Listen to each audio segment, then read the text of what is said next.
بسم الله الرحمن الرحيم الحمد لله رب العالمين اللهم صل على محمد وعلى آل محمد كما صليت على إبراهيم وعلى آل إبراهيم إنك حميد مجيد. Welcome to Foundation's Youth Talk Show. Can you guys hear me okay? Let's just put it right here. How's this? Better? We'll have to quiet down, inshallah.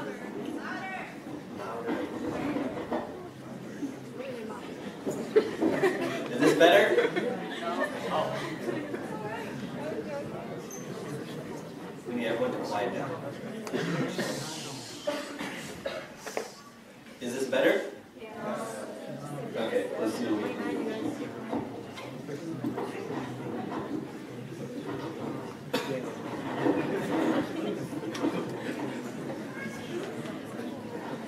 How about now? Welcome all to our exciting event called Talk Show. So you know what it is basically, it's a talk show. But we wanted to hit certain issues, certain topics that really relate to us as young people. Because there's a lot of things that affect us, and sometimes I feel like in the Muslim community, we don't really talk about the things that are real talk. So, on that note, we decided to talk about everyone's favorite topic, because look at the crowd that showed up, mashallah. Gender relations or gender interaction. I don't know, I'm not sure what this is. But I honestly think this title, gender relations, gender interaction, sounds really archaic and weird. Like it's some sort of Sunday school term.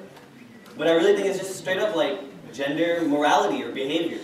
So to join us tonight, we have our esteemed friends, scholars, guides, mentors of our community, Mufti Hussain Kamani, as well as Ustadh Ubaydullah Evans. Jazakallah khair for coming. How are you guys doing? I'm well. Thank you for having me. Mufti Hussain, you told me that you were excited. Why? Well, assalamu alaikum everyone. I was actually quite excited about this program. And the reason is because this is the first time I'm doing something like this.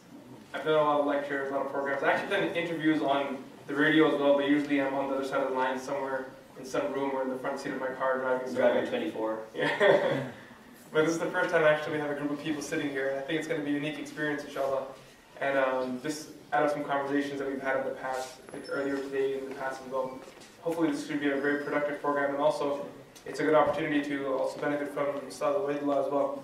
I've heard a lot about him, to be honest with you. This is the first time I'm sitting in his presence. We once had dinner together, so I'm excited about that as well. Let's just be honest. The swagger is going on right here, right now. I say that to him every time I meet him. Every time I I'm meet talking him. about your thobe right here.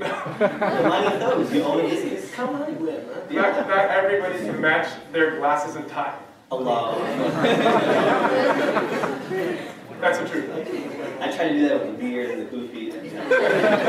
So yes, go on, please. So inshallah, I'm excited to be here. Hopefully we'll have some good discussion. Inshallah, those that are present will benefit, and so will we, inshallah. How are you feeling this time? Alhamdulillah, I'm feeling great, man. Thank you for having me. Tell us where you're coming from. In what sense? In Chicagoland. Well, we live in Hyde Park. Okay. Currently. Originally, I'm from University Park. So that's kind of like where I'm coming from. This is like the western suburbs. You have a bunch of Desi kids. They're just like, I've never heard of Hyde Park, University Park. They just know Lombard and Willow Park. It's not even Lombard. It's Lombard. So. No, but you know, on the flip side, we actually know Lombard and Willow Park well, because where else can you get halal KFC? Mashallah. And if you really want to get fancy, you can go to Zach's. Really, get taken care of. I'm convinced that there's a jinn that haunts microphones at Muslim events. Exactly, I think it's in my microphone. We'll have to figure that out. Let's begin with our discussion. Again, I just want to make a disclaimer here that it is a serious topic. It is something that's slightly sensitive, and we're all mature adults. We can handle it, and we'll do it in an appropriate way. And as Allah subhanahu wa ta'ala mentions, anything in the Quran or anything from the Sunnah of the Prophet ﷺ regarding these type of topics, they talk about them, they bring them up, but they do it with tact. You don't hear explicit things. So that we'll try to maintain that type of etiquette, inshallah. With gender relations, gender interaction, behavior, there's a lot of rules. A lot of do's, don'ts. You can do this, you can't do that. Why? As young people, they're struggling. They know, okay, this is right, this is wrong. But what's the reason for that? Why?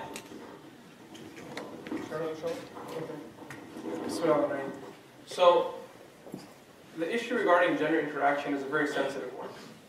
And one of the reasons why it's so sensitive is because Allah subhanahu wa ta'ala has created us in genders. Min dhakarin wa untha, right? From a male and female, so we fall into those genders. And Allah subhanahu wa ta'ala has made it such that each of these genders have an inclination towards the other. So there's a natural attraction there between the genders. If there isn't an attraction, then we'd say there's something wrong. Okay? To have that attraction is absolutely normal. But now there's a purpose behind that attraction. The purpose behind that attraction is that at the right time, that attraction can be used for the right thing. Marriage, a family, establishing a community, having children, moving together with your spouse. We have a high school crowd here. There's a lot to swallow in 30 seconds. Yeah, they've seen a lot of Bollywood. They know what I'm talking about. So there's, it's so much that could come out of this love, out of that interaction. That interaction can turn into love, and that love can lead to marriage, and that marriage can then be a foundation for so many good things.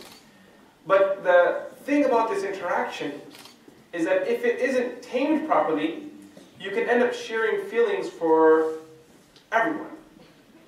And if you end up sharing feelings with everyone, then that can lead to two possible things. First thing is that you lose the value for the feelings. So the whole idea of the importance of that relationship, that special someone goes out the window, where everyone just becomes like animals and you view them not just as a person who is someone that's going to play a role in your life, it just becomes someone who is a pleasure of my eye, the eye candy, and that's the end of it. And the second thing that comes out of not being able to properly control your gaze or not being able to maintain that or preserve those feelings that you have for the people if you don't guard your gaze properly, is that you may end up giving yourself to the wrong person too quickly. And that's something I want to move to next. Sorry to cut you off. Ustadh, friendship. A lot of young dudes and dudettes, they're like, why can't we just be friends? We don't, our intention is pure. So they're, mashallah, like they're thinking about niyyah and intention, and they're good Muslim brothers and sisters. But it's like, what's the deal if it's just someone who's my friend and I'm not really going beyond anything besides friendship? This is a really, really good point. And I want to, this is just a really deep experience for me. This is kind of surreal. I'm sitting here with a man of knowledge that also has a clothing company. And he's like well-versed in jiu-jitsu too. Yeah, exactly. Well, in terms of the martial arts, I'm just off the scale. But in terms of a man of, that has had training in our tradition and also has a clothing company, I feel really comfortable saying that. And that deep identification with Mufti Kamani continued as he made his comments. We have to understand that this type of a ghariza, in Arabic the word is like, it's for instinct. This feeling that exists between women and men is a very natural thing. And our religion is not a religion that's seeking to obliterate that, nor are we seeking to deny that. We're trying to comport ourselves well while acknowledging that. And this is a major difference. So anyone that alleges that, oh, she and I are just friends, is forgetting a major component of our faith, and that's modesty. And modesty, and a lot of people some people confuse modesty for what's called prudishness. See, to be prudish is someone that's like unnerved by any mention of the sexual or the erotic. I know you guys know those words. People are like, okay, if you just said that. And some Muslims, you can come up behind them if you want to scare them. You don't say boo, you just say sex. Oh my God. That's not our, that simply isn't our tradition. You have hadith from the Prophet ﷺ where they spoke very forwardly and candidly about that part of life. But because it is such an issue, it does demand our attention in that way, we have to have etiquette around it. And part of that etiquette is lowering your gaze. Because the gaze, the eyes are the windows to the soul. The gaze is powerful, so you lower it. And the other part of that is restricting this kind of engagement, this kind of mukhalata, this kind of, mixing. Not because something is definitely going to happen, but something could happen. I mean, most of these guys are, I emphasize most, are fairly attractive young men, and he was trying to get the partition going, he ran out. Something could happen, and so it's just, this kind of avoiding this kind of quote unquote platonic relationship is just a part of having etiquette. It's just a part of having good manners, and then, as our beloved Mufti said, Hafidhullah, it's also about saving something of yourself for the right person. Because if you've told all of your stories, if you've made all of your jokes, remember the Prophet ﷺ talked about the kinds of frivolity that are okay, and one of them مداعبة الرجل لزوجه or زوجته. When a man plays, a man is has a light-hearted kind of exchange with his wife. Now, if you're doing that with everybody, all of your colleagues, all of your classmates, how will the person that you want to spend your life with actually feel that they are special? It's like you ran out of all the stuff you had. Exactly. Yeah, that's an interesting point. Can I add one point here? It's actually kind of plays in also in the future. When they get married, when couples are married, I mean, you guys are a lot younger, but if you can see in the future from here, at an age when you're like 25, 30, you're in the corporate world, you're working, you open the door for everyone, you're saying thank you, hello, you're cracking jokes with them, bringing coffee to them. You come back home, wife said, "Where's my coffee?" Right? Yeah. And where's the joke for me? And that's something that's interesting. My wife is sitting there like... Your wife's here, right? Giving you a check. But I think that's something interesting in our Muslim community. We have like this dichotomy of like non-Muslim gender interactions and Muslim interactions, which I think we'll get to. But driving home that point of friendship, I don't know if you have seen, I'm sure a lot of people have seen this video on YouTube. It's called Can Guys and Girls Be Friends? Have you seen it? I haven't seen it. I have. Okay, you remember it? Vaguely. Okay, everyone's like, oh, like they've seen it.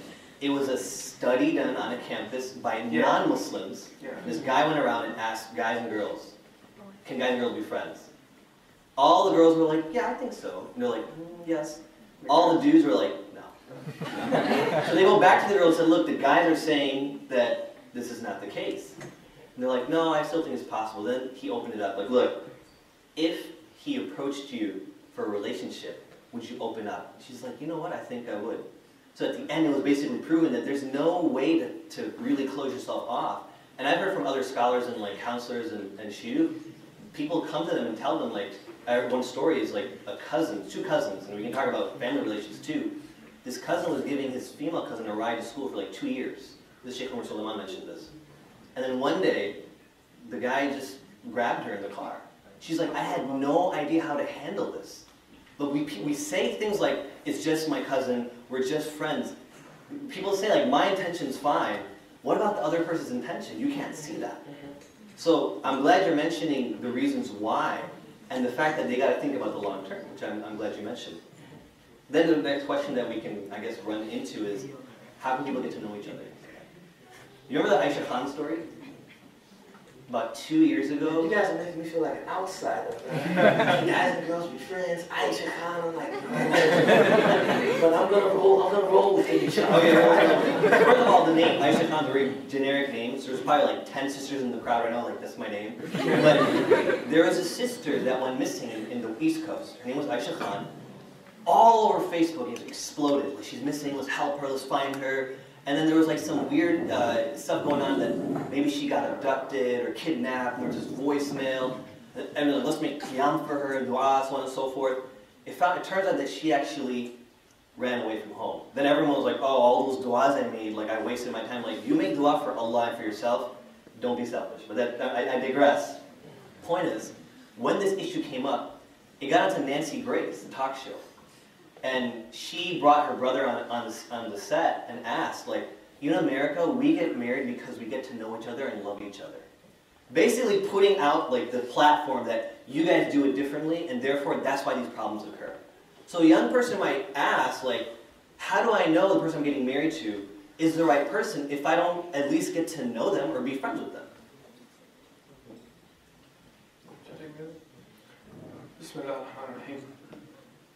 So in Islam we have a concept of preserving yourself prior to marriage. We have to establish that first, okay? So we talked about, Ustadh Evans talked about this beautiful principle of ghadl al-basar, where you're told to lower your gaze. In the Quran, Allah subhanahu wa ta'ala says, يَغُضُّوا مِنْ أَبْصَارِهِمْ, that they should lower from their gaze. And that's, I did that intentionally to make it more literal. Because the word min there has different usages. One of the usages of min is لِلتَّبْعِيد, which means that it takes a portion of it. So for example, I can say, I had a cupcake, or I had from a cupcake. If I had from a cupcake, that means that I had a portion of the cupcake, not the full thing. So they should lower from their gaze. So what does that mean? So the scholars, they say that, you know, within the gaze, there are those things that are halal, and then there are those things that are haram. So when Allah subhanahu wa ta'ala is telling us, يَغُضُّوا مِنْ أَبْصَارِهِمْ أي يَغُضُّوا مِنْ مَحَارِمِ أَبْصَارِهِمْ.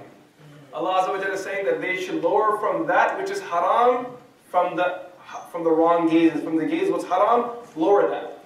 Now, that's one thing that we have to establish, okay? The second thing that's important for us to know is that when you're looking for a spouse, there are certain things that are very important. The Prophet ﷺ, he clarifies that there are 4 things that are fundamental when searching for a spouse. What are the 4 things? Anyone know? Money, lineage, wealth, beauty, lineage. You can't give all 4, man. Come on. You went to all that Maghrib classes, he's spitting out right now. Can I have someone else, please? Like, you know, a group of people here. Sisters, anyone? He said money. One was wealth. Okay, I'll take that one from you. Lineage from the brothers in the back. Religion is one, and the last one, I can't believe this is last, it's the first one. Beauty. Okay? So the 4 things.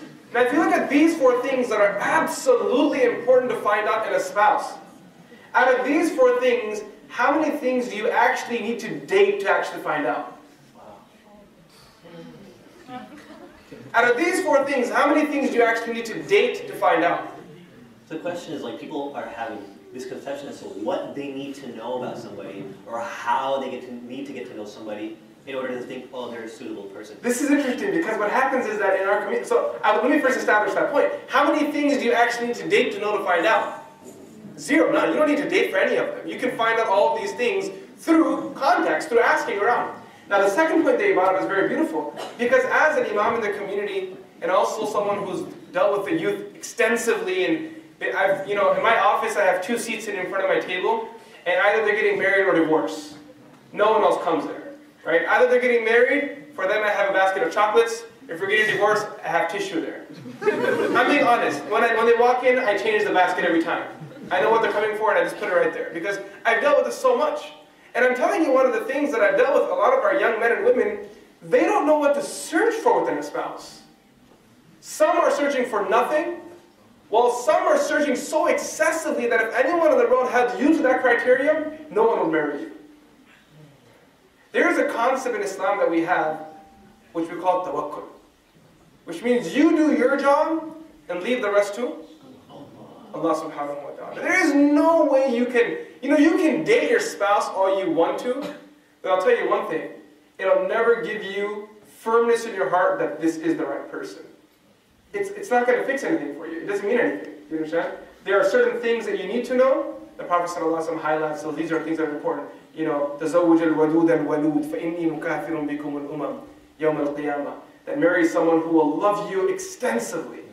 There are ways of gauging how much a person can love another person other than dating. Okay? My teacher used to say something to me. He used to say that if your wife doesn't respect your mother, it's very unlikely 10 years later she'll respect you. So there are ways to gauge people, right? Because the people around you, how you deal with them, is it infatuation, is it a reality? So I think those are just two thoughts that I want to let you guys think about and let it settle in your mind, inshallah. Ustadh Ubaydullah, if you have anything. And I think too, this idea of getting to know someone. You know, I like this idea that people are really like icebergs. That what you see of them is really just the tip that's above the water. And everything else that really makes up who that person is actually submerged beneath the water. So this idea that through prolonged and in many instances illicit exposure to this person, I'm going to know every single solitary conceivable fact about them is just a misnomer. The four things that the Prophet ﷺ enumerated in that beautiful hadith that you don't need to date to get to know, these are kind of the pillars, if you will, of really gauging the suitability of a partner. In addition to that, the things you need to know, you really need to ask people close to that person. I remember being interrogated, and I use that word in conscience, interrogated, by a wali, you know, and he was really protective about the sister. And he said to me, he said, okay, I want to know something about you. He said, I'm going to give you a hypothetical. I'm like, all right. He says, it's after Maghrib. You're at work and you can't leave. Your wife, she wants some ice cream. Would you let her go get it by herself? So I'm thinking, if I say no, I'm going to seem really controlling, you know, one of these guys. You know, and if I say yes, I'm going to seem like a youth, you know, like a person who doesn't have any protectiveness about his, the women in his care, about his wife. So I'm like, what kind of neighborhood is it? It's like, the kind of neighborhood you live in now. I'm like, well, you know, I know the store clerk pretty well. It's a pretty safe neighborhood. I don't think it'd be a problem. Right? He's asking questions like that. Then he says, give me the phone numbers of 4 or 5 people that have seen you really angry. I want to know how you act when you're angry. See, this is really what it means to get to know someone. You know, I want to know, give me the numbers of people you play basketball with. Because everybody knows it can be a good brother, but you play basketball, the akhlaq goes out the door. Some about that, not volleyball, not football, some about basketball. It's like, man, I don't know what happened. He's a nice brother. The first soft infection. He shit basketball, he's out of his mind, right? We had a game here last night, so. Yeah, so, end of story. It's like some of basketball. Or he says to me, of the money that you do make, how do you spend it? I said, well, I spend it like this and I spend it like that. If you get married, how do you expect that to change? See, this is what it means to really get to know someone in terms of how they're going to be as a partner. And these things are important. There was a hadith of the Prophet ﷺ, and it is authentic. There was a woman among the Sahaba. She was going to get married, and the Prophet ﷺ told her, let me caution you. As for so-and-so, he's very poor. He doesn't have any money. And as for so-and-so, he's very heavy-handed in terms of how he, how he treats women. So things like that are important. And this is the task of the wali, to find out these things about the brother. And this is going to be much more substantive than you hanging out with the brother. He's putting his little game on you, and you're just like, I hate everything about him is perfect. He is so great. No. Use your fathers and use your brothers. That's what I tell sisters. Use your fathers and use your brothers. They want good for you. Really, they do. Interesting. Can I add on to that? Yes. I was actually reading when we were planning to have this discussion, this meeting of ours, I was thinking of a passage of the Quran that I would use as a foundation just to think about it more and just give more thought and, read some tafsir and do some reflection. And I found very amazing the passage regarding Musa alayhi salam when he left Misr, where he came to Madian. You guys recall that story? Musa alayhi salam was in Misr, he got into a boxing fight, punched the guy, knocked him out. I mean, killed him, knocked him out. And it was an accident. So then he left the city of Misr because there was an arrest on him and they were going to kill him. So he ran from there. He came to Madian. When he came to Madian, he had nowhere to go. He wasn't doing anything. He was sitting down and just watching. And he saw that, there were some women, Tadudani, they were pulling back their herd, their animals. And then he saw them and he said to them, Ma khatbukuma. So he saw these two women there and they were pulling back their animals. So Musa alayhi salam went up to him and he went up to these women and he's marriage age right now. Okay? And his strength is unquestionable. Okay, the guy just killed someone by a punch. Okay, very strong, very beautiful, the narrations regarding him, very young, and he sees these women there, and he needs to interact with them. So how does he interact with them? He says to him, Ma khatbukuma? What are you two doing here? What's up? What's happening with you guys? And this is very important because here, Musa alayhi salam, he knows that they need help. But he doesn't take this approach where Ustadh Ubaydullah was talking about earlier on in our community. You say the word women and guys freak out. You say the word men, women freak out. He talked to them. He approached them. Because a lot of times in our community, it's like Muslim women are coming. It's like, oh my God, everyone, you get crazy, like cover yourself, even though they're supposed to be wearing hijab or whatever. But when you're at like Walmart and like Kathy's there, you're like, hey, how's it going? Like, yeah, my day is great. How's yours? Like, why does that dichotomy exist? I think that's personally, I don't agree with that at all. You should hold clear standards on both sides. On both sides, okay? I mean, if you're going to take a harsh approach, then obviously, because you're doing it for yourself, right? Yeah. You're not doing it for other people. In our community, I've seen this so many times where there was a case we were in Mecca, and one of the brothers, we were in Hajj one year. One brother came to me and said, Mufti Sahib, I saw this sister. She collapsed. It's really hot there. For some people, they get a little claustrophobic with all the people around them. She collapsed. And when she collapsed, she fell down an escalator. So I said, where were you? He said, I was on the escalator. I said, what did you do? He said, I moved out of the way. Oh my God. So out of some misplaced sense of like haya or modesty, like she could have died. This is Hajj, right? It's very possible. I was like, La ilaha illallah. I asked him, where were you? He said, I was on the escalator. What did you do? He said, I moved out of the way. Right? So here Musa alayhi salam, he says to these women, Ma khatbukuma? What are you guys doing here? So they say, right? That we're waiting for the other shepherds to take their flock and leave, because obviously by the water pond there was a lot of pushing and shoving, kind of like the Hajar al-Aswad scene. Sure. If you've been from Makkah or Medina, right? Really pushing and shoving, everyone's trying to get their way out of there. And then they said it's not suitable for us to be there. That's another point, okay? It's not suitable for a gender to be there. Don't put yourself there. You wait it out. So she says that they say that it's not suitable for us to be there. Anyway, Musa alayhi salam, he then feeds the animals the water on their behalf. He's a true gentleman, right? On their behalf, he feeds the water, and then he sends them home.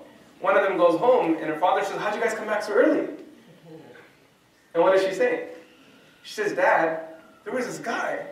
Pause right there. Imagine telling your sister, telling your dad right now when you go, Dad, I went to this event, blah, blah, whatever. There was this guy. And we have to keep in mind, look, but don't miss the context of modesty here, okay? Otherwise, this story is distorted. Okay? Don't miss the context of modesty, otherwise our example is distorted, okay? The lady, imagine her modesty. How many words did it change? What are you two doing here?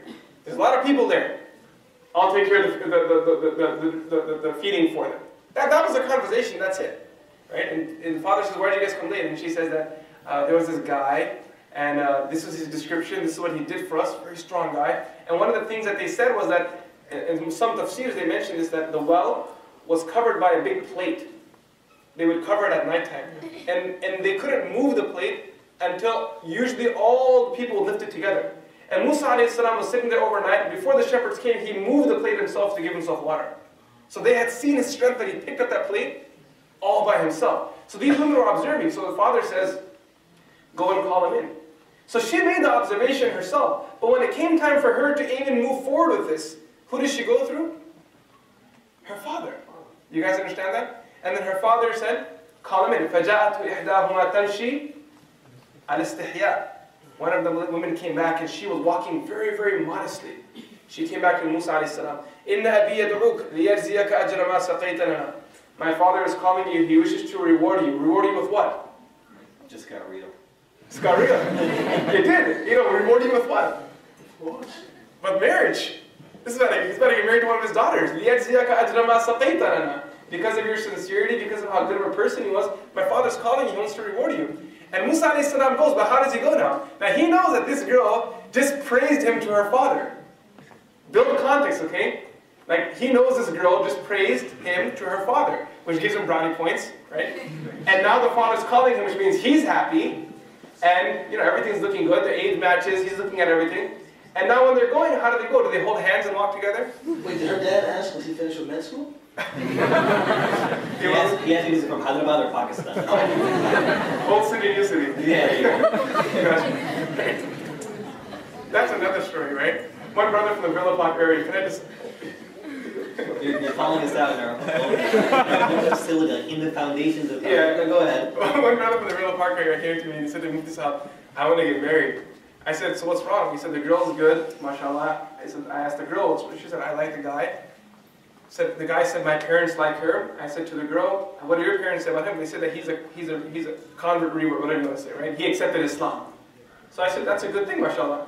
Well, in our society, those who accept Islam are viewed as inferiors. What is she saying? Those who accepted Islam are viewed as? I'm leaving now. If you're leaving, I'm walking over here because my mother accepted Islam. If you leave the swag level completely this garage, we need you here. So, but Umar will be a lot more. Exactly. We're like all the companions. Like, these are the greatest people. Anyway, coming back to Musa alayhi salam's story, okay? So Musa alayhi salam, now when he's walking, how do they go? He says to the lady, I'm going to walk ahead of you and you're going to be behind me. Because it's not appropriate for a man to look at a lady even from behind. He was a man, he was dressed in his ragged clothes, you know, men used to dress modestly. Once upon a time, they didn't wear tight pants, tight jeans, and he's walking ahead of her, and she's behind him. And when it's time to turn right or left, how does she indicate to him? She doesn't even say right or left. You know what she does? She would throw stones in that direction. What would she do? She would throw stones in that direction. And Musa alayhi salam was directed to where her father was, and he came and met him, and then the story continues on, and they got married. So there are so many people in the history of mankind. Forget so many people. I say the best people in the history of mankind. The prophets, guess what? They all got married without dating. Would you agree, Chef? No, absolutely. Absolutely. I mean, they all got married without dating. All the prophets of Allah. Well, somebody might say, well, those are the prophets. Like, I'm just some dude, I'm just a girl. Right? There you go. Don't look at the prophet as somebody, oh, he's way above and up and beyond. He's there for a reason. And also, too, I mean, you know, lest we become too romantic, you want to create safe, chaperoned environments where people can have some kind of, you know, engagement of each other. In a halal manner. In a halal manner. I always say you got to be gangster to do that, man. Yeah. You know, like Michael Corleone in The Godfather. See, I know you guys don't watch movies. I know. Yeah, right. But there's a scene, and this is just an old Italian, you know, family. He says, you know, sir, I'd like to marry your daughter, and I'd like to get to know her as you. And so he's like this. All of these scenes when he's walking around and the whole family is walking behind him and watching, and you know, so you want to create those kinds of spaces where interaction can occur. In my opinion. But just this kind of all-out, free, it's very dangerous. And I think that one of the things we have to get past as a Muslim community is all of this naivete around what these relationships can do to you. See, a lot of times I think people think, what's the big deal? Because they don't know what these relationships can potentially do to them. These are relationships that can really hurt you, really harm you, emotionally and spiritually. So, you know, if anyone's Egyptian, then they khud balik. Be very cautious. Be very cautious. I want to move to another issue, but it's related. You're talking about. By the way, can you guys hear us? Okay. Yeah. Okay. So we're talking about walis and like a man talking to a father-in-law, and that's one thing I want a lot of especially all you dudes. You gotta talk to a girl's dad. When I had to marry my wife, I went to his house alone. There was nobody. There was one other person in the house, but it wasn't my wife. And he straight up asked me. He sat down like this. He gave me some chai and said, "Why do you want to marry my daughter? you got to realize that you got to be able to speak to that. But we're talking about speaking and communication. What are the boundaries of communication in today's day and age? Because we have Facebook, forget Facebook, like young people are leaving Facebook or they're not on it, Twitter, Snapchat. I heard of like young dudes and dudettes Skyping each other. We're talking about like video chat. That's crazy, I think. Well, I mean, I was born in 1985, just so you know how old I am. I remember like in the 90s, you want to talk to a girl, you had to call the house phone, and there's only one phone. When you call, either uncle picks up or auntie, and they say Assalamu alaikum, and then you hang up because you're scared out of your mind. You're not going to can I talk to Fatima? Like, who are you? It doesn't work that way. Now, it's so much easier. And in between that, we had like the days of AIM, to just show you how old I am. Like, that's all we had. Like, wow, AOL Instant Messenger. Like, you can message You were people. born in 85 and you're old. Yeah, I'm old. I'm almost 30 years old. We're all young here, inshallah. Right? Inshallah started at 40. So, alhamdulillah. But I remember, like, even then, you had to, like, go out of your way to, like, what's so-and-so's screen name, and then they get hooked up online. It was really interesting how it all went down, but, like, it was so much more difficult then. It's so simple. I won't call it easy because I don't want to lead to that. It's so simple to communicate with anybody nowadays. What are the boundaries that we can kind of keep in mind? Can I start? Please, fine. So, can you just repeat that again? This last Communication. Part? The communication. The boundaries. The boundaries, yes, that's very good. So, one thing that I realized that's a big issue, you know in the Quran, Allah subhanahu wa ta'ala, when describing the believers, the successful believers, قَدْ أَفْلَحَ الْمُؤْمِنُونَ الَّذِينَ هُمْ فِي صَلَاتِهِمْ خَاشِعُونَ وَالَّذِينَ هُمْ عَنِ اللَّغْوِ مُعْرِضُونَ. Okay? So Allah subhanahu wa ta'ala is giving certain key characteristics of successful believers. One of them is that they're very focused in their prayer. The second one is that they refrain or they turn away from mu'ridun, they turn away from laghu. Laghu, what does that mean? Vain discussion, vain talk, things that are useless, that are meaningless. So this is very important because the scholars, amongst it, while defining what laghu actually means, what vain actually means, one of the things they say is that something that doesn't pertain to you today. You understand that? Something that doesn't pertain to you. So for example, you know how a lot of our young guys, right, and probably girls as well, they like talking about expensive cars. If you don't have money in your pocket, for you to talk about expensive cars it falls into the definition of laghu. Now, if you're in high school and you're talking about marriage, you say, you know, Mufti Sahab, I was looking at that guy, wallahi it was for marriage. Now, what is that considered as? It's a laghu. You know why it's laghu? Is because if you told your father or you told your mother, Mom, I want to get married at 16, 17, you'd be in a lot of trouble. Because it doesn't happen like that. I've only seen one case in in America. In the United States of America, I've only seen one case, I won't say which state, where the guy was 16 years old and the girl was 15 years old and they got married with the permission of their parents. I don't even know if it's illegal, right? But they did it, okay? And hey, I have my thoughts about it. That's another discussion for another time. So, when you're talking about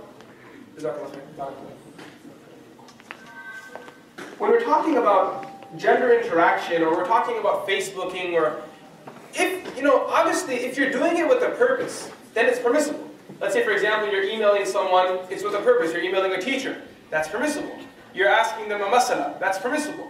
A brother emails a sister regarding something that needs to happen, some kind of work-related issue, or some kind of issue that's related to class or school. These are not issues. That's obviously permissible. The guidelines that we have on that is the Prophet ﷺ says, "La يَخْلُوَنَّ رَجُلٌ بِإِمْرَأَةٍ." A man should never be alone with a lady, because if they two are alone, the third of the two is shaitan. Everyone knows that hadith, okay? And in one narration, the Prophet ﷺ actually tells us that when a lady and man are alone, shaitan beautifies them in each other's eyes. He beautifies them in each other's eyes, and all of a sudden someone who you would give a 3 to is now 7. You guys follow what I'm saying? Now you're like, I never saw this beauty before, I didn't realize. Now you're caught into that person. So, you want to be careful on this matter, and no, don't talk about marriage, don't fantasize about marriage, don't go searching for potential spouses until you're actually ready for it. When the time comes, you know in your mind that maybe I'm graduating from college in 3 months, I'll have a job hopefully in 3 months. Maybe give another 3 months, I'll have, some money underneath my belt, a little money in my savings, not too much, just a little bit, and I think my parents would agree with that. You give yourself 9 months, then it makes sense. Maybe you can start searching because at least you have a timeline that, I'm walking towards something. But if you're just vaguely searching and you have no idea what to do with it, then even if you did find that right person on Facebook, what would happen? You're not ready to get married, you're 18 years old. And this right here is a story of every university in the United States of America. As an imam, I deal with this every week. Guy and girl, they find each other. They know they love each other. They're perfect for each other. How did you bump on each other? Facebook. And that's the next question. What if you do fall in love? Right? And what happens is that but they're not ready to get married. The girl says, well, I want to get married to you. He says, I can't afford you. Or he says, my mom is not going to say no. Marriage is expensive, my friends. And if you think, it's very expensive. And if you're desi, these days the mahr is going at $10,000 at minimum. Yeah. Right?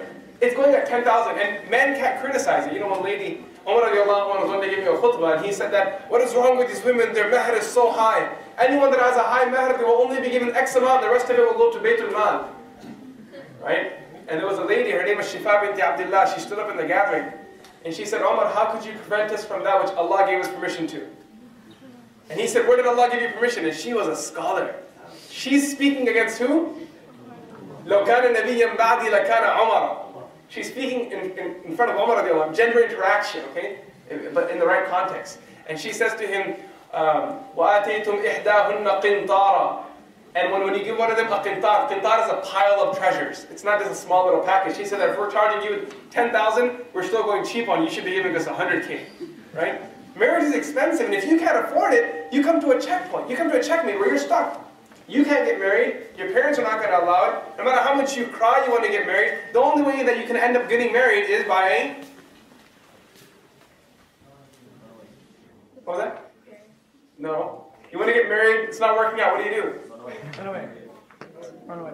Come on, run away. That's what they do in American movies. What do they do in Chicago? Get a job. Secret nikahs. Secret nikahs. They get a secret nikah. You heard that? The secret nikah is a special attitude. I'm dead. It won't work. Right? They go get a secret nikah. And then I'm going to tell you guys one thing. Sorry, if you want to just kind of this topic. One thing about secret nikahs is that most of these turn out to be a huge disaster. Like horrible, horrible, horrible disasters. If there's one thing that I as a brother can advise the brothers and sisters here, don't do it. The secret nikah is so not worth it. It's so not worth it. You'll end up at times feel like throwing myself in a garbage can. That's how bad you feel of yourself. And I'm not even asked to define it because no, I don't even want to. You're advising not to do it. Yeah. Can I make this point though? Sure. It's a little longer, but that's okay. I'm trying to make this point. Because I deal with this all the time in university crowds. Where a guy and girl like each other, they're really excited, they want to get married, but they can't get married. Girl says to guy, that I promise you I'll wait for you for 3 years. You heard this one before? I have. Yeah, of course, right? and guy says to girl, 3 years, and within those 3 years, what happens? At the end of 3 years, the guy says, I'm not that interested anymore, I have some other things coming up. He's got his degree now, he's a doctor, obviously his options have opened up. He was a bachelor, no one would talk to him before, he didn't have anything. Now that the kid's a doctor, he's got a degree, everyone wants to talk to him, right? So now that his options are opened up, he doesn't want to stay with that person, and believe it or not, at that point, the depression that people go through is unbelievable. Because in this example, this girl had like 3 years of devotion and now heartbreak. And like a lot of us young people don't realize, like, you change. Like, if you're a senior now, you look at your freshman picture, like, oh my God, like, well, I look so weird, and I remember how I was, and now you think, like, it's been 4 years. For us, like, 4 years is, like, not that long, I guess. But you see how much you change every single year, and that's something that a lot of, like, us young people kind of struggle to grasp, is that she might be amazing now, he might be amazing now, but, like, a year from now, like, you're going to change, and she's going to change. In one particular case, I actually asked the guy, I said, you made a commitment to her 3 years ago, why not now? He said 3 years ago she was 120. This is what he said. I kid you not, this is what he said. He said 3 years ago she was 120. Now she's 160. So, I understand women don't like this. There's some guys who don't get what they're talking about. It's fine. I won't embarrass the sisters with that. I don't know how did you find out the number. Anyway. That's not disclosed information. Let me move to another point. I think we have a really good discussion, but there's a couple other things I want to hit. Mass media is just this jungle that we deal with on a daily basis. Everyone deals with it, and especially as Muslims living in modernity, like, we have no choice but to engage it and kind of figure out how to deal with it. We see a lot of filth. We hear a lot of filth. We're exposed to a lot of filth. Even if you try to avoid it, it comes into your life. Like, a brother or sister can be like, I'm going to the masjid today to pray prayers, salah, to Allah subhanahu wa ta'ala, and on the way, you see a billboard that will literally move you in the wrong direction. So, has this, or how has this affected our perception of the opposite gender? You talk about marriage and like becoming a good person so that you're a good person for somebody else, and your understanding of the opposite gender. But when we're bombarded with all these like hypersexual images all the time, have you noticed in your experiences, young people are affected in how they think about men or women and stuff? You know, it's funny that you ask that question, because the Prophet ﷺ said in an authentic hadith, "Al-haya'u shu'batun min al-iman," that modesty is a branch of faith. And in another hadith, "Al-mu'minu ghirrun karimun wal-fajiru khabun layyin," that the mu'min ghir means to be like innocent. Someone that's ghir is like, you know, they're just, you know, they have a natural kind of shyness that comes through. And all of this mass media wants to tear that away from you. It wants to remove that from you, in many instances, forcibly. And the real kind of, and I'm going to coin a term here, Dajjalic manifestation of that is that they tear this away from you in the name of what is sexy, what is attractive, what is intriguing. What they don't tell you is that through overexposure, you're actually going to lose your passion. It's the opposite. You see, it's the trick. See, you have people that expose themselves to all of these pornographic images, and then when they get married, they can't even consummate their marriage. You see? So we have to remember that the foundation, and this is why we have such serious rules regarding free mixing and seclusion, the foundation of all intimacy is touch. So you're telling me a guy gets married to a girl, probably a good guy, good Muslim girl, she's beautiful, and he's not even attracted to her. Not only is he not attracted to her, I think what I'm getting at is that through overexposure, he can experience a frigidity. Wow. You see, whereas people that preserve themselves, really guard their gazes, guard their interactions, they will actually get a chance to experience real passion. Real passion, because interesting, a lot of what we see is fake. I work as a designer. I design websites and applications, so I don't get into I was going to say fashion designer. No. I'm wearing like old chucks, like come on. Put a matching blazer and a nice tie with a matching coat. I see you, man. In the Desi community, half of us are doctors, the other half are IT guys. So I understand how Photoshop works. All these images that are out there, and since I'm in the designing field, I have like interaction with people who do all sorts of design, advertising design, print design, web design. Probably 99.99% of pictures of people, especially women, are Photoshopped. I'm talking about body lines and curves. The natural line is, you literally go to like a certain tool. I'm thinking it in my head because I'm a nerd. You go to like this tool where you cut it out, add a feather, a filter, boom. You've completely changed the shape of somebody. And that's what people are getting addicted to. So I understand now when they get married, it's like, well, you don't look like all these millions of images that I've basically attached myself to. Yeah, and it's really unfortunate because some of these, when you see people that are undergoing all of these surgeries and they're trying to change their bodies, and some of them end up looking cartoonish. Yeah. You say, I don't know whether you're a person or Betty Boop. You know? some of these people end up looking quite cartoonish, and it's really sad. But I think what I'm hinting at about why you want to protect yourself from images like this is probably best illustrated through a story. A friend of mine was on the campus of the University of Chicago, And he met a colleague, and she attempted to shake his hand. Hey, how are you? And he said to her, I'm sorry, my body and my hand are only for my wife, which is a bit much. I wouldn't say that much. I would, he just said, and she started weeping. And he was trying to, comfort her and console her. It's not that I think you're less than. It's nothing like that. It's, I'm happy to meet you. I'm really happy to meet you. It's not what you think. And she said, no, it's the most beautiful thing I ever heard. I wish men in our culture had that much regard for the touch of their partners. Yeah. But when you get these kinds of images that fill your mind about how things are supposed to be or how things usually are, you find that you're not able to respond that way to your partner. That the glance is sacred. The touch is sacred. The time together is sacred. You've been exposed to just this smut, filth, to where you can't even appreciate that. And a lot of the discussion takes place about pictures of women, girls, models, etc. I feel like there's a little bit of, I want to say hypocrisy, that's a strong term, but let's say double standard when it comes to girls looking at pictures of guys. I'll give you an example.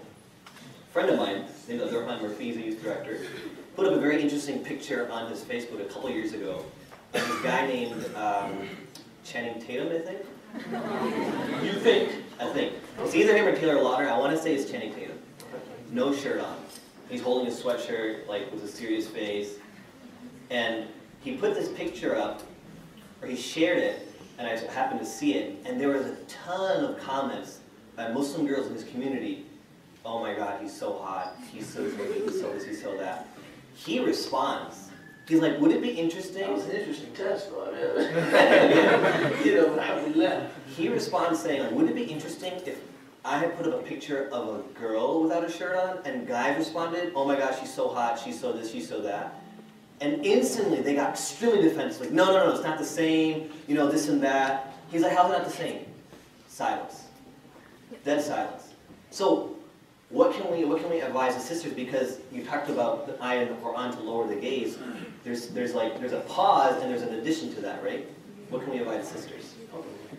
The second part of that verse, is Allah mentioned, the second verse after that, وَقُلْ لِلْمُؤْمِنَاتِ يَغْضُضْنَ مِنْ أَبْصَارِهِنَّ, and tell the women to also lower their gaze. It's an interesting incident that one day the Prophet ﷺ was sitting with his wives, and one blind companion walked in. A Sahabi walked in and he was blind. So the Prophet ﷺ told the women, turn away, cover yourselves and turn away. So what did they say to him? Messenger of Allah, he is blind. So the Prophet ﷺ said, are you guys blind too? Very beautiful answer. Are you guys blind too? If he can't see you, that's not my only concern. That's half of the issue. The other half of the issue is that you need to lower your gaze as well. You need to make sure you control what you're looking at. Yeah. And, there was a time in our communities where we had to deal with men being addicted to pornography. That was the big issue. Now I feel like... That's not the big issue? You're saying it's the only one, right? Yeah, only one. But equally now the issue is that we have sisters in our community who are also addicted to this disease. In 2005, sorry to cut you off, I went to an Islamic conference, a very, very conservative conference down in Texas. And I've never seen a conference like this. There's a lot of women in jilbab, niqab, a lot of brothers with beards, pants rolled up, all that type of stuff. They did this anonymous survey in a booth called Iman Checkup, and they asked a number of questions about your life. And they gave you a score at the end, like, based on how much Quran you read and the major sins you've been involved in the past week or month. Here's this arbitrary number that your Iman is at this level, work on these things. One of the questions they asked, straight up, and this is real talk, so I'm just going to say it. Have you looked at pornography in the past week? From the brothers, I want to say it was either 2 or 3 out of 4. Maybe 2.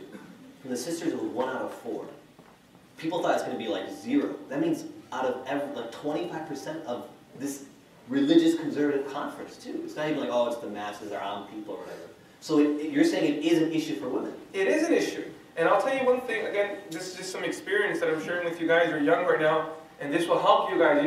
Smart one is the one who catches on the train earlier. You see things before they happen. The believer is one who, he takes from other. The Prophet ﷺ said, "La hakima illa dhu tajribatin." Right? There is no wise person but the one who has experience, because the wise person, he shares his experiences with the people, and people benefit from his wisdom. So just some advice for the younger people that are sitting here, for the adults that are sitting here, we can learn from this as well. You know, there are so many cases, and I'm not referring to one particular case here, hundreds of cases, and I'll just give you a rough scenario of how this plays out. Guy and girl married, they live together, they may have children, they've been married for a few years, and a little while into it, they realize one of them catches the other looking at things that are haram. Now, many of you guys are thinking that, why would he be looking at haram after he's married? Is that a good question? Yes, is that a good concern? Now, you can imagine them looking at haram before marriage, but why are they looking at haram after marriage? So this is something that you have to know today. That usually the sins that you bring up to the door of marriage walk inside with you when the marriage is gone. The sins that you take with you up to the door of marriage, like I spray some perfume on my body before I get in my car. If that perfume is on my garment when I'm about to get in the car, when I walk in the car, guess what's coming in with me? That perfume's coming inside with me. My car is going to smell it too. And so many people take these habits inside. And when they take these habits inside and the spouse finds out after being married for 3 years that my husband or my wife's been doing this, it's such a heartbreaker, such a heartbreaker. I've seen marriages break just like this. Just like this. You know, just because you couldn't control your glands, you know, just because you couldn't control it, just in a few moments you lose everything. And I want to share 2 points with you guys, okay? The first thing, there's a very famous book called Talbis Iblis, The Deception of Shaitan. And in this book, the author, he covers all the different avenues Shaitan takes to fool us. And one thing that he says is that Shaitan, what he does is that he gives you exposure to sin. You guys understand that? Gives you exposure to it first. Then he makes that sin desirous to you. You think, well, that's something good. Then he makes you commit the sin. After you commit the sin, Shaitan makes you an expert in hiding the sin. What does he make you do? What did I say, guys? He makes you the expert in hiding the sin. And then you keep doing it, keep doing it, keep doing it until you're embedded in that sin. And then when it's the worst time in your life, he exposes you and destroys your entire life. And that's when you realize you're sitting there and you're like, what happened? Where did everything go? Guys are crying and saying, Mufti Saab, tell my wife I'll do anything, but now anything is nothing. It means nothing now because you're past it. You know, it's happened too late now. And I'm not saying this is a cause of divorce, this is a legitimate cause for divorce. I'm not saying that. But I'm saying this is how it usually plays out. The second thing I want to share is a story from Luqman. You guys have heard of Luqman the Wise? Luqman the Wise, he used to always advise his son. And one day he said to his son, oh my dear son, find a place to sin where no one on the world can see you. If you want to sin, go find a place where no one can see you. He said to his dad, dear father, Allah can always see me. So then the father said, if Allah can see you, then only sin according to how much of Allah's punishment you can bear on the Day of Judgment. Only sin according to that then. If you think you can bear Allah's punishment, then yallah, bismillah, go ahead. Right? But if you're afraid of it, then be careful. The fear of Allah is the biggest thing that will help you control yourself. Allahu Akbar. I want to end with one final question to the both of you, inshallah. Then we'll open it up for some question and answer. We'll have no cards passed around, and we'll take it from you guys, inshallah. If you have fallen into sin and made some mistakes in regards to the opposite gender, what advice do you have for us young people? First thing I would say is, don't despair of God's mercy.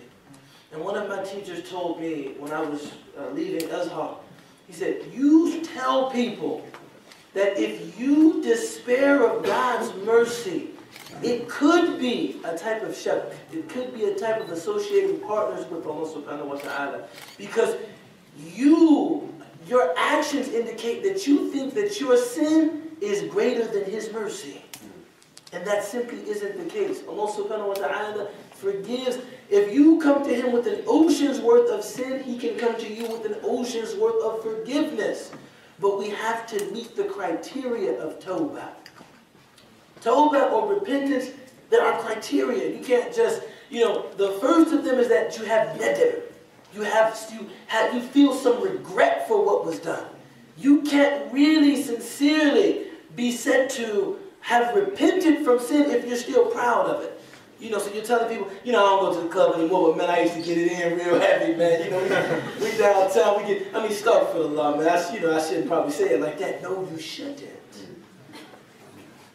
The second thing is you have to actually stop the wrong. You can't, some people, they turn repentance into just this kind of thing. As they're opening the drink, astaghfirullah. Astaghfirullah, man. I know I shouldn't, right? That's different than not having nadam. There's no tawakkuf. You haven't stopped. You haven't stopped completely.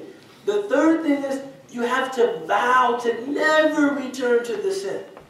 And this is where you get a sense of the magnitude of God's mercy, because He might know that this is a habitual sin for you. But if you're sincere in that moment that I never want to return to this sin, then inshallah your sin will be forgiven. And the other is that if it involves the right of someone, you have to restore that right. So if you do some backbiting, or worse yet, some front biting. Some people talk about you right in front of your face.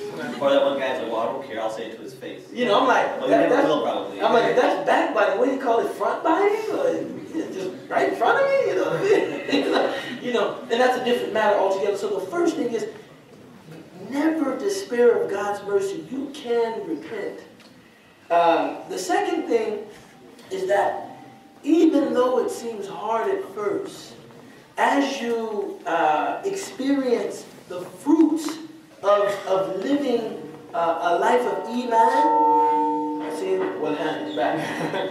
That's an Indian, by the way. I probably shouldn't joke like that. But as you experience, okay. Might be time for me to pass off to you. No, keep on. But as you experience the fruits of living with, free of that sin, it'll get easier and easier for you. It'll get easier and easier for you. Would you like to add anything to that? I have a few points in mind. Can I? Please. One thing that the Sheikh mentioned here was that when we're doing dhikr, you have to be sincere. When you're doing istighfar, so when you're repenting to Allah, you need to be sincere about it. So kind of like you open in the Bible, you're saying astaghfirullah, astaghfirullah. You're looking at the sister, you're saying astaghfirullah. But you're still looking the whole time. All the way. So it's like astaghfirullah. Yeah, no, you look away. This is like astaghfirullah. And you're continuously looking. So that's a problem. It's like someone has earbuds in his earphones in his ears and listening to like some haram stuff and he's saying astaghfirullah, astaghfirullah, astaghfirullah. I see this now, that's a joke. I know no one people don't usually do that. I'll tell you where this really happens. You know where this happens is when people are sitting, they know they're sinning, they'll say astaghfirullah, but they won't stop. I've seen this commonly when haram jokes are said. When someone says a joke about Allah or the Rasul sallallahu alayhi wa sallam, people, they laugh their heads off and they say astaghfirullah. But that's something that's iman danger. You know when you're on YouTube or you're watching something or one of your friends sends you a text message that makes a joke about Allah or the Rasul, or any prophet for that matter, or any book for that matter, then what did we say there? Your iman's in danger. And that's what Hassan al-Basri used to say, our istighfars are such that they require another istighfar.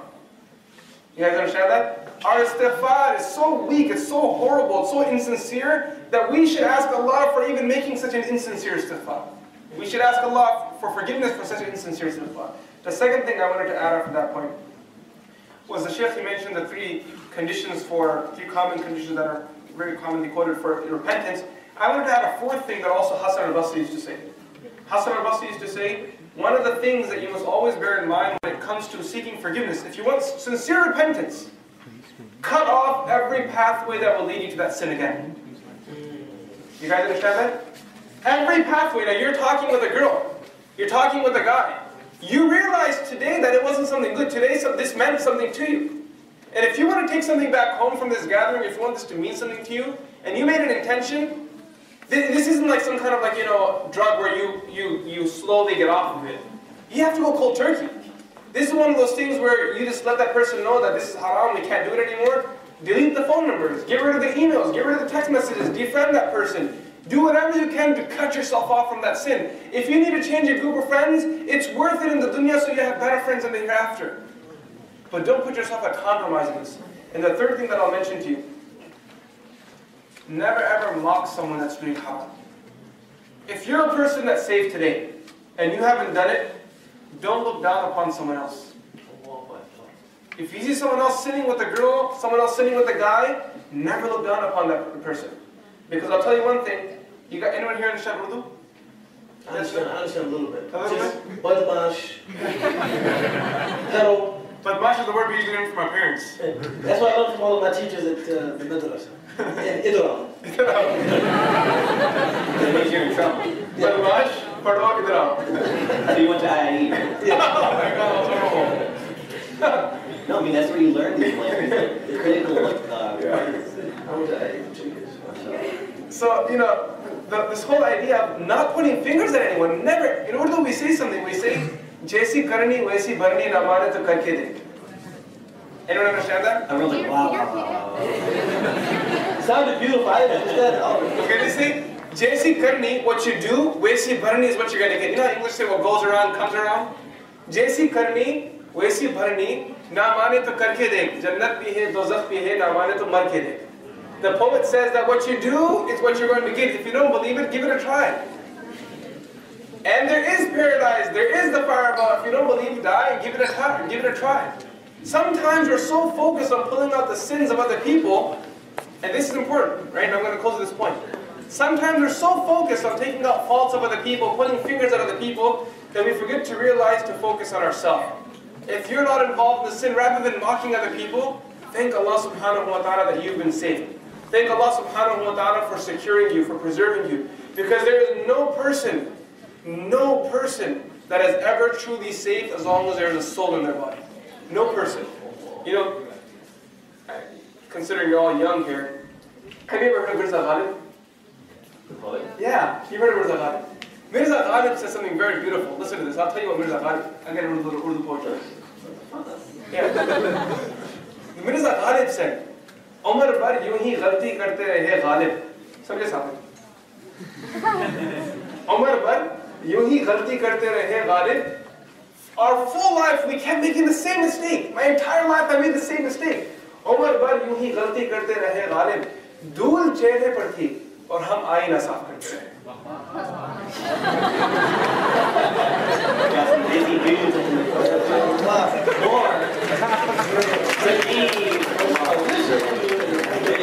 So what he's saying, Sheikh, is this, that my entire life I made the same mistake. Umar bar यूं ही गलती करते रहे Ghalib. I made the same mistake my entire life. What mistake? धूल चेहरे पर थी. The dust was on my face.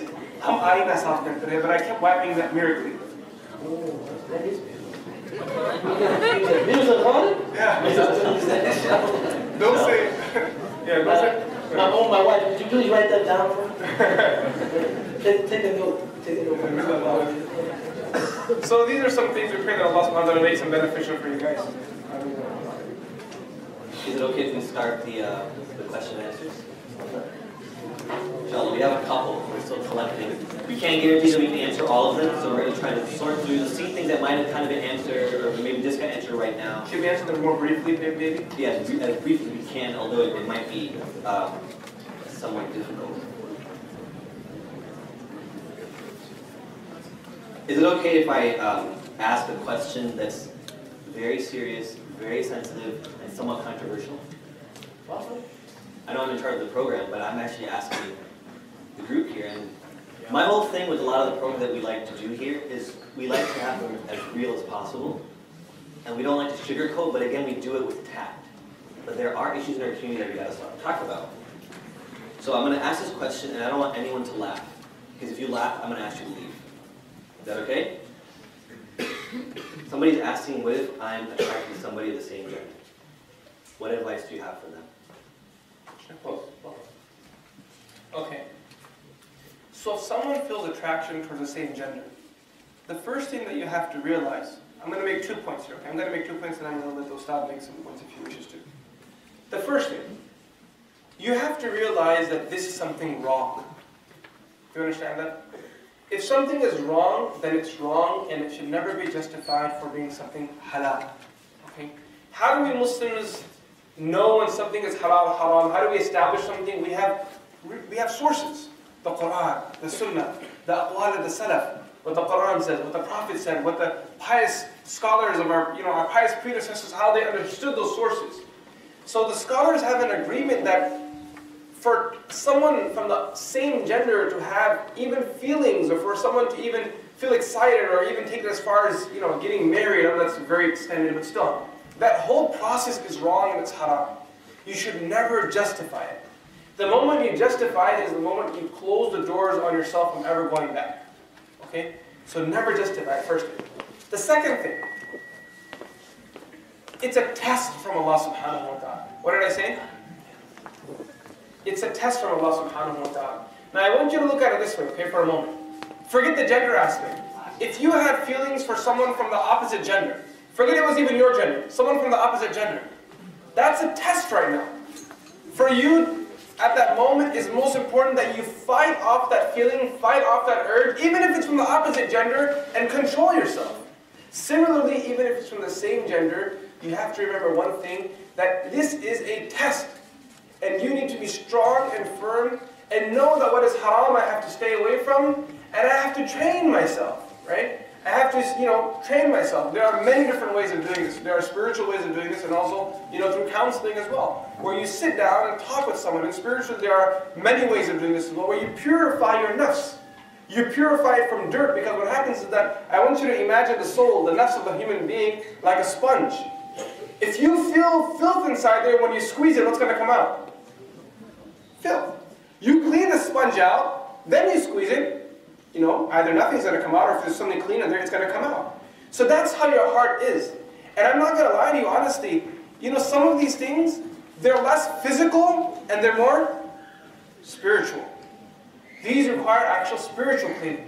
And that's where it's important that you go to a shaykh, a scholar, and you tell them, this is the challenge that I'm facing, I need some help with this. And that's where that person will guide you. So two things that I said. The first thing that I said on this matter was, never justify anything that's haram. If something is not allowed, leave it there. The second thing, you have to know it's a test from Allah. And no matter how big the urge is, if it's a test, you have to control yourself. You have to refrain, you have to restrain, you have to control yourself. Someone may have an addiction to weed.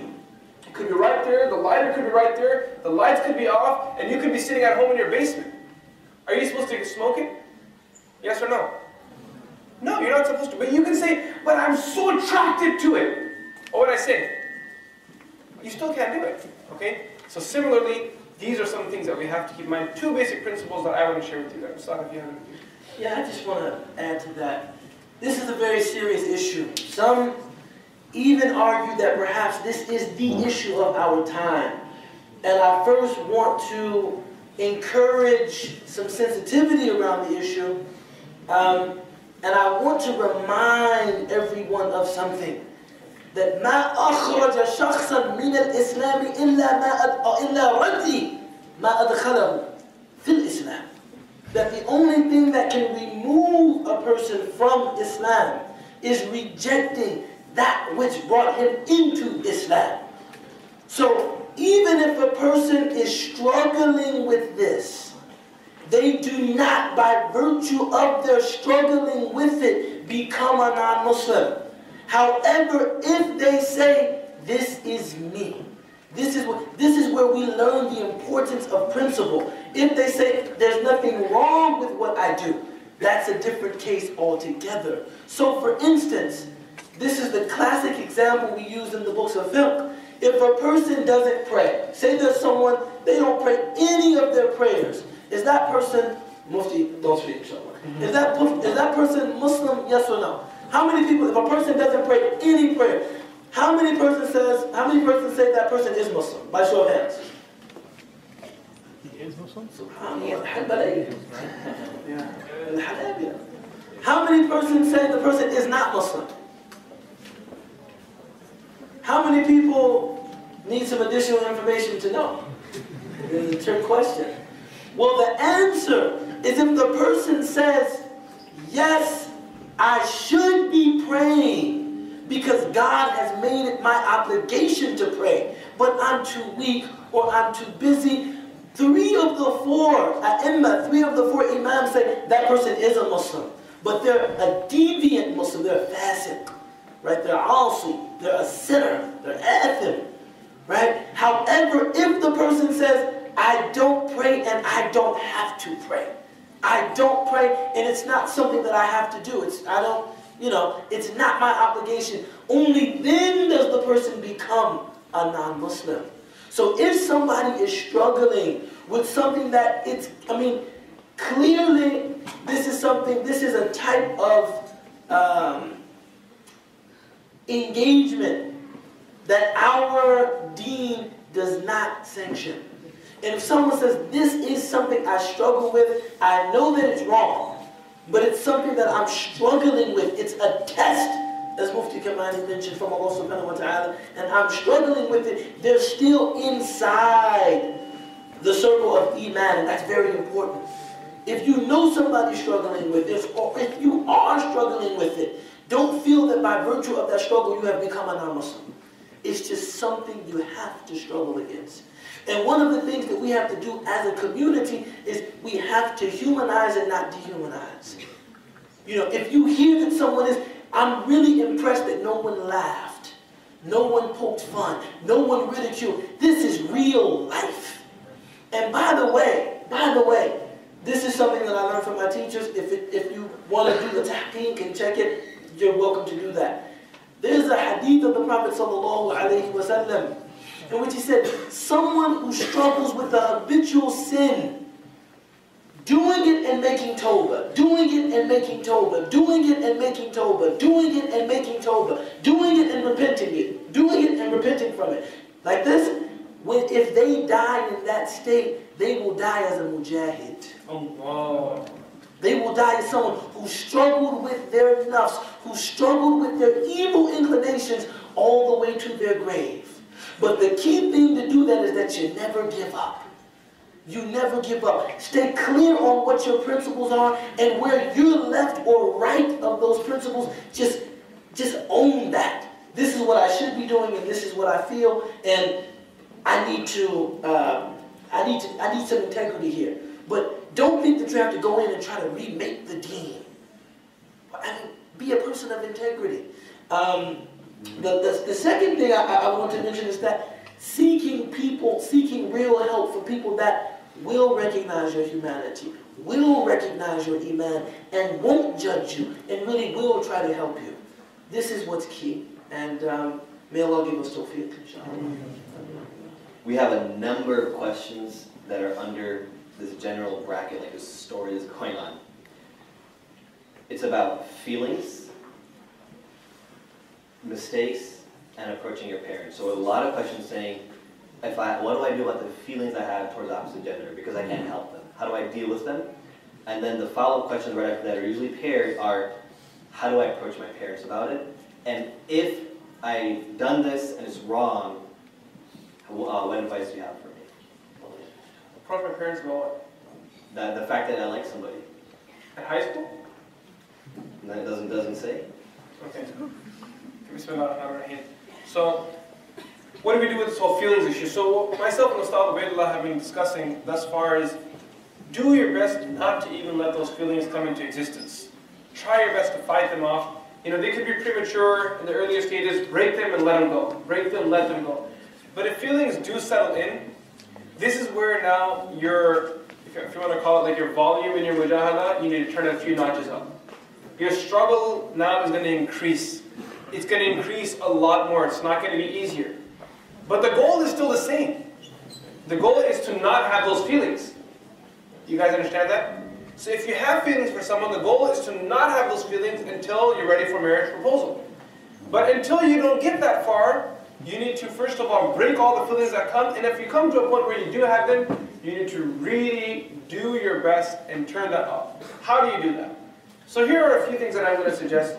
The first thing, like we said earlier, go through the sincere process of tawbah. The sincere process of tawbah. And remember that one thing that I added at the end? Cut off all pathways that will lead you to that sin again.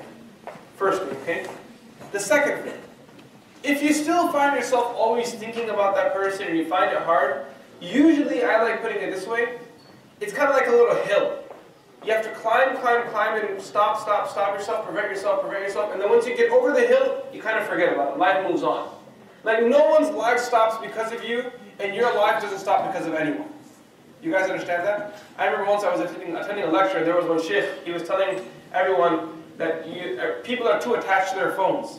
And it was actually the i'tikaf. And he said to the brothers in the i'tikaf that everyone, turn your phone off for 10 days. So everyone's looking at the sheikh like, okay, yeah, whatever, right? Who's going to turn their phone off for 10 days? My wife's going to call me. Yeah, my wife's going to call me, I got to get to work, and so many things, right? My friend's going to need things, I'm going to need that. So Shaykh Hussain said something very beautiful. He told everyone, turn your phone off for 10 days. And they said, that's not me, Shaykh Hussain. Not the Shaykh Hussain, I'm in Chicago. Yeah. So he said to everyone that I'll bet you one thing. If you leave your phone off for 24 hours, at night when you turn your phone on again, you realize all the things that needed your help, they kind of sorted themselves out by the end of the day. The world doesn't stop for you. Things happen, people move on, life goes on. And that's something you have to train. You have to refrain. You feel like reaching out. It's kind of like dieting. Have you guys ever tried dieting? Right? Where you're told not to have cupcakes. I've been smelling this for like an hour. It smells really... See, the thing is, when I got on the stage, the first thing I asked Saqib, is this being recorded? He said yes. Now, I'm on a diet right now. And unfortunately, the person who trains me, he listens to all of my lectures and watches all the videos. So if he sees the date on this video and me eating this, I'm dead. It's an HD too. It's an HD too. So. I can't even fool it, right? So you have this desire, you really want it, but you have to tell yourself, no, I can't. It's not time yet. It's just not time yet. It's just not time yet. So first thing, make sincere tawbah. Second thing, know that the urge is going to be there. You have to fight it off. How do you fight it off? Make yourself busy. Take extra classes in school. Get signed up for some gym program. Go out with your friends more. Spend more time with your family. Try to get your mind off of it. My teacher used to always tell me one thing when we were in madrasa. He would say, only go to your best bedroom, listen, only enter into your bedroom when you're so exhausted that you're just about to fall asleep. He said, otherwise don't even go to your bedroom, sit outside your door. Because when you're in your bedroom alone, that's when shaitan's going to attack you. Exhaust yourself, you're so battered that you can fall asleep on this chair, then go inside your bedroom. So you're not isolated, you're not alone, you have other things to...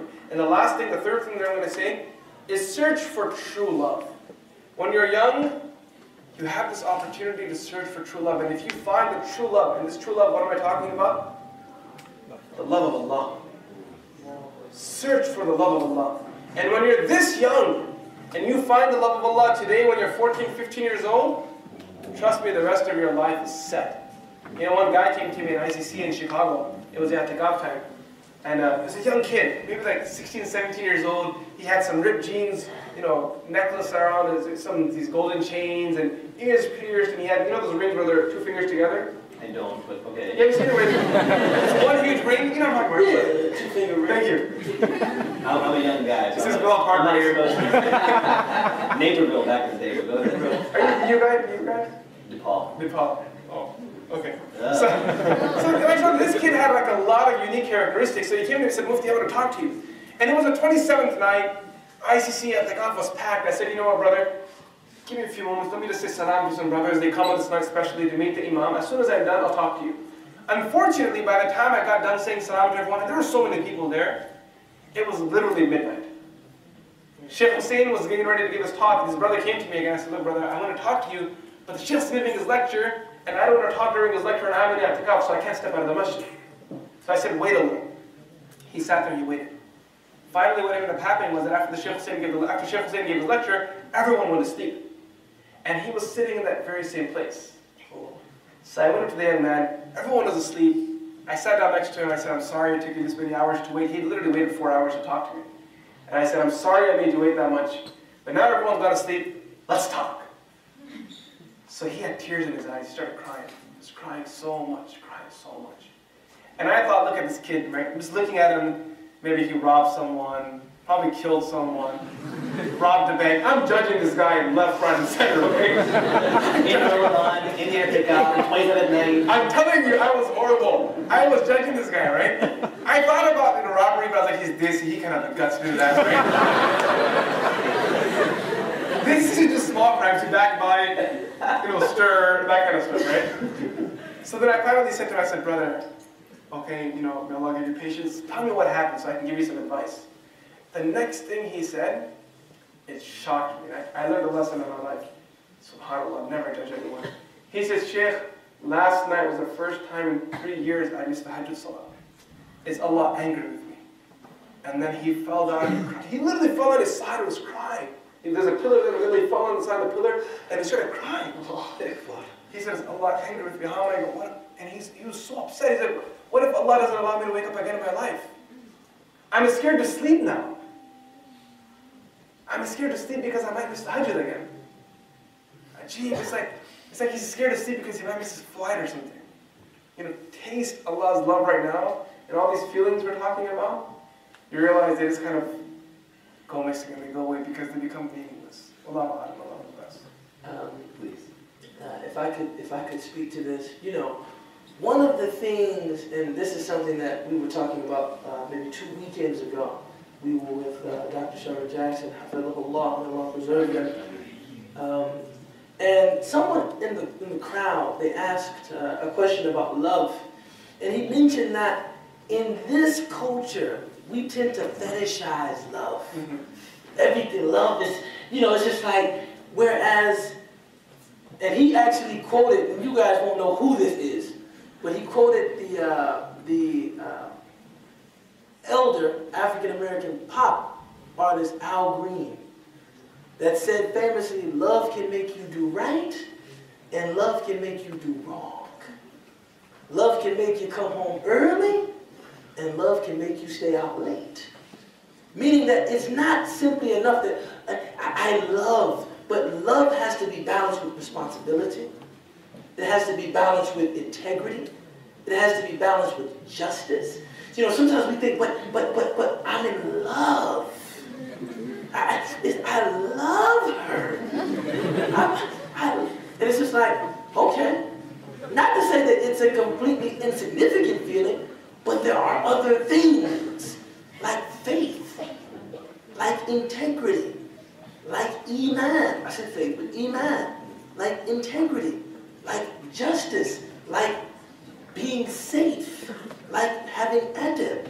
So it's not enough. Sometimes we think that love is this value or is this thing that trumps all else, that all of that can be thrown out of the window because there's love. We have love. And we have to know that love is important, but there are other things that are similarly important. So, you know, I'm not going to say take them with a grain of salt, but understand that, you know, you have a qalb. And the word qalb in Arabic means to turn over. Qaf, lam, ba. Qalb. Huh? Maqluba. Maqluba. Why do they, any Palestinians here? Like Why do they call it maqluba? Because when you finish, you turn it over. See? Maqluba. So the qalb, it's always changing. That's what we make the dua. Ya muqallib al-qulub, thabbit qulubana ala dinik, aw ala iman. Oh, the changer of hearts. Make our hearts firm on your deen or on faith. So, you know, you have a feeling in the heart, and it could be love. But that's not the end-all, be-all of everything. And sometimes we have to struggle to remember that. You know, especially in a culture that, you know, we have a culture that's extremely narcissistic. Everything I feel, everything I think, everything I want must be justified. You're saying I. You know, one of our mashayikh from Mauritania, he said that Americans have their own wird, they have their own litany, and it's ana. This is the litany of Americans. They wake up in the morning, they get their tasbih, me. You know, so I mean, you know, take your feelings with some, you know, condition them some with some nuance. I love and I must go. In the event that you feel that you're ready for marriage and you have to talk to your parents about it, I realize that's a very difficult, because that was the second part of the question, wasn't it? How to talk to your parents. Yes. If you are in, as Mufti Hussain pointed out, if you're not in a position to marry, it's just lovely. It's just vain. You know, you're 15, you're living at home, you barely got enough money for some Ben & Jerry's. You know, when you do, it's, what's the one that I like? Half-baked. Every now and then you got money for half-baked, right? You talking about love and marriage, it's just vain talk. If you think you are in a position that marriage is something real for you, then you know your parents and you know how you have to have the conversation. I think what's probably best is to affirm that nothing inappropriate has taken place. This is just something that I'm thinking about, and I wanted to talk to you about it because it's something that I wouldn't pursue on my own. And in this day and age, your parents should say, "Oh my God, we did something right raising you that you even talked to us." But I don't know. I don't know. Jazakumullah khairan to both of you. Thank you so much for coming. Let's hear a round of applause for our Takbir.